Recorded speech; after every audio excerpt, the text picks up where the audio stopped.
আচ্ছা, যারা জুয়া খেলে, যারা মদ খায়, যারা জালেম, যারা বেঈমান, যারা মুনাফিক, ওরা আমার নবীকে চেহারা দেখাবে কেমনে? আমার নবী যদি প্রশ্ন করে, তোকে মুসলমান বানানোর জন্য আমি পেটে পাথর মেরেছি, তোর এলাকায় মসজিদ দেওয়ার জন্য আমার হোসেন রক্ত দিয়েছে কারবালার মাঠে, তোকে ইমানদার বানানোর জন্য আমার গোটা পরিবার জীবন দিয়েছে, আমার চাচা আমির হামজাকে 70 টুকরা করা হয়েছে,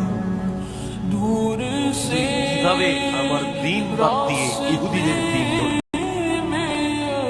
নবীজির সামনে চেহারা দেখাতে পারবো? আসুন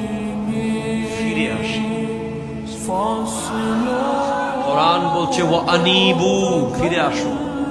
ইলা রাব্বিকুম, রবের দিকে,